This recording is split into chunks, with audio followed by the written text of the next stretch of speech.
আমার চাকরিপ্রার্থী ভাই বোনেরা আপনাদেরকে অভিনন্দন এবং শুভেচ্ছা জানাচ্ছি আমার নতুন আরেকটি ভিডিওতে।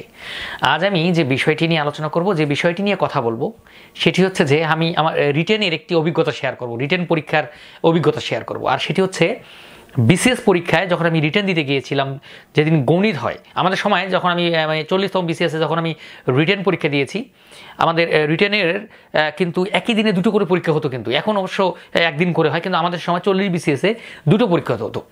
এখন প্রথমে সকালে একটা পরীক্ষা দিয়েছি, পরবর্তীতে আমার আরেকটি পরীক্ষা হবে, সেটি হচ্ছে গণিত পরীক্ষা।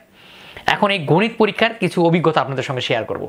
ঠিক আছে, আমি কিন্তু গণিতে বরাবর একটু হলেও কিছুটা হলেও একটু মোটামুটি পারি আর কি। যার মানে আমি শিখেছিলাম ছোটোবেলা থেকে গণিত, এবং প্রচুর প্র্যাকটিস করতাম আমি ছোটোবেলা থেকে গণিত, আমি একটু শিখেছিলাম। এখন রিটেন যেদিন আমি পরীক্ষা দিতে যাব আর কি, মানে গিয়েছি আর কি, রিটেন পরীক্ষা দেওয়ার পরে মাঝখানে ব্রেক হয় আমার, যেহেতু সকালে একটা পরীক্ষা ছিল, বিকেলে আরেকটা পরীক্ষা হবে, মাঝখানে একটু ব্রেক দিয়েছে। এখন এই ব্রেকের মাঝে আমি কি করতাম, আমি কিন্তু ব্রেকে এসে মানে সবাই কিন্তু খাওয়া দাওয়া নিয়ে ব্যস্ত, আমি খেতাম হালকা পাতলা রুটি কিংবা কলা খেয়ে আমি একটু দেখতাম, কারণ সেখানে তো সময় থাকতো আমার প্রায় এক ঘন্টার মতো আমি সময় পেতাম হাতেই পড়া দেখার জন্য আর কি।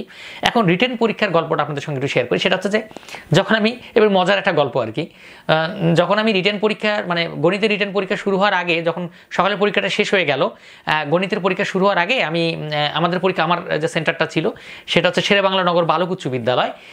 সেটা হচ্ছে যে বিসিএস কম্পিউটার সিটি আমরা জানি আর কি, সেখানে তার পাশেই আর কি।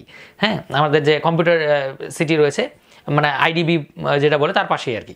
এখন সেখানে যখন আমি অঙ্ক দেখতেছিলাম আর কি, আমি নাস্তা খেয়ে অঙ্ক দেখতেছিলাম যে আমার পরীক্ষায় যে টাইপের অঙ্কগুলো আসে, আমি কিন্তু আর আমার একটা ভালো মানে আমি নিজে মনে করতে পারি এটা আমার একটা ভালো গুণ, যে আমি প্রশ্ন অ্যানালাইসিস করতাম খুব, যে কোন চাকরি পরীক্ষা দিতে যাবো সেই চাকরি পরীক্ষা দেওয়ার আগে আমি প্রশ্নগুলো একটু অ্যানালাইসিস করতাম, যে অ্যানালাইসিস করলে ধারণা পাওয়া যায় যে কোন জায়গা থেকে প্রশ্ন আসতে পারে, কোন জায়গাগুলো আমি একটু দেখবো, এরকম কিন্তু ধারণা পাওয়া যায় আর কি।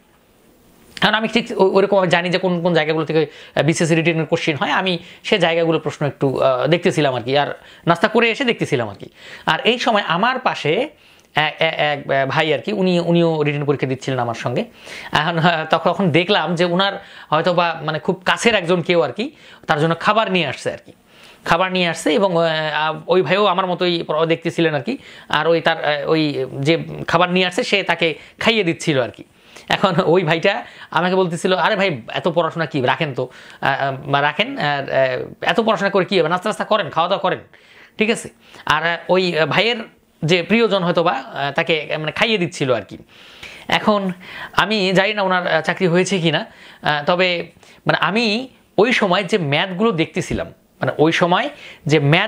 দেখতেছিলাম, আল্লাহর রহমতে, আল্লাহ মানে আমি জানি না এটা মানে হচ্ছে অলৌকিকও হতে পারে। 40তম বিসিএস এর প্রশ্নটা যদি আপনারা দেখেন, সেখানে আমাদের হচ্ছে যে আমরা হচ্ছে জ্যামিতি রয়েছে, আমাদের জ্যামিতি পার্ট রয়েছে, নবম দশম শ্রেণীতে এখন কিন্তু জ্যামিতি রয়েছে, সরল রেখার অঙ্ক রয়েছে।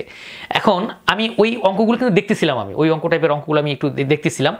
এখন গিয়ে দেখি আমাদের 40তম বিসিএসে আমি যে অঙ্কটা কিছুক্ষণ আগে নবম দশম শ্রেণীর বই থেকে দেখে গেলাম সমাধান সহ আর কি, সমাধান নিয়ে গেছিলাম কিন্তু আমি, এবং সমাধান সহ দেখে গেলাম, এবং পরীক্ষার হলে গিয়ে দেখি হুবহু ওই অঙ্কটি কমন এসেছে, যার কোনো সংখ্যাও কিন্তু চেঞ্জ হয় নাই, ঠিক আছে, হুবহু ওই অঙ্কটি কমন এসেছে।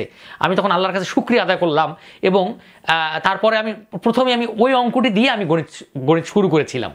হ্যাঁ, আমি ওই অঙ্কটি দিয়ে গণিত শুরু করেছিলাম। আপনারা জানেন যে আমাদের বিসিএস এর লিখিত পরীক্ষায় 50 মার্কসের কিন্তু গণিতের পরীক্ষা হয়, 50 মার্কস, এটা আপনারা জানেন। এবং সেখানে 12টা প্রশ্ন দেওয়া থাকে, তার মধ্যে থেকে 10টার উত্তর দিতে হয়, কারণ প্রতিটা প্রশ্নের মার্কস হচ্ছে 5 10 50।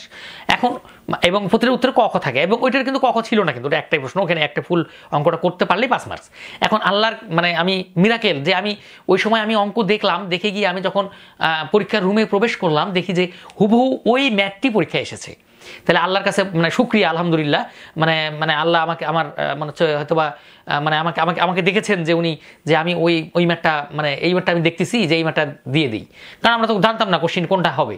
কিন্তু আমি পরীক্ষার হলে যখন যাই, কোশ্চিন পেয়ে প্রথমের পরেই ছিল আর কি ওই প্রশ্নটা, পরে আমি উল্টায় দেখি যে ওই প্রশ্ন হুবহু কমন আমার, আমি তো এখনই দেখে আসলাম, ঠিক আছে। তাহলে আল্লাহ আমাকে সার্থক করেছে, আমি যে ওই সময় মানে ওনাদের মতো ওইভাবে খাওয়া দাওয়া নিয়ে ব্যস্ত না থেকে আমি অল্প একটু নাস্তা করেই আবার যে আমি আমার সম্পূর্ণ বইটা রিভাইজ দিয়েছি, যে জায়গা থেকে প্রশ্ন আসে সেই জায়গাগুলো একটু দেখেছি, দেখে আমি ওই পরীক্ষায় আমি 45-এর অ্যান্সার করেছিলাম, 47 অ্যান্সার করেছিলাম। ঠিক আছে 47 অ্যান্সার করেছিলাম। কাজেই আমি মনে করি যে মানে ডেডিকেশন থাকা দরকার, যে আমি পড়াশোনার একটা ডেডিকেশন থাকা দরকার। পড়াশোনায় আমরা কোনভাবে পড়াশোনা করব তার জন্য ডেডিকেশন থাকা দরকার। আমি কি পরীক্ষা দিচ্ছি এবং ওই জায়গায় যেন টাইম কিল না হয়, ঠিক আছে, ওই জায়গায় যেন গিয়ে টাইম কিল না হয় সেটাও মানে আপনাদের দেখতে হবে। আমার এরকম আরও একটি মজার ঘটনা রয়েছে। আমি যখন আমার বিষয়ভিত্তিক লিখিত দিয়েছিলাম সেটি নিয়ে আমি অন্য আরেকদিন গল্প করব আপনাদের সঙ্গে। কাজে আমি মনে করি যে পরীক্ষার যখন আপনারা সেন্টারে যাবেন, পরীক্ষা প্রবেশের আগ মুহূর্ত পর্যন্ত আপনি আপনার নিজের সর্বোচ্চটুকু চেষ্টা করেন, যদি সেখান থেকে একটু কমন আসে আপনি বই নিয়ে যান, অসুবিধা কি, বই নিয়ে বাইরে রাখেন, কোথাও রাখেন, ঠিক আছে, কিংবা কাউকে সঙ্গে করে নিয়ে যান, অসুবিধা নাই তো। এবং ওই পরীক্ষার হলে প্রবেশের আগ পর্যন্ত, আপনি কেন্দ্রে ঢোকার আগ পর্যন্ত আপনি সেগুলো একটু অ্যানালাইসিস করেন এবং প্রশ্নগুলো দেখেন, উত্তরগুলো দেখেন, যে আসলে কপালে কি আছে বলা যায় না, এটা লেগে যেতেও পারে, ঠিক আছে। তো আমার কলিজার ভাই ও বোনেরা, আপনারাও ভালো করবেন আশা রাখি। আর আমার ভিডিওটি ভালো লেগে থাকলে অবশ্যই আমার চ্যানেলটি সাবস্ক্রাইব করে লাইক শেয়ার কমেন্টের পাশে থাকবেন। ধন্যবাদ আপনাদের সবাইকে।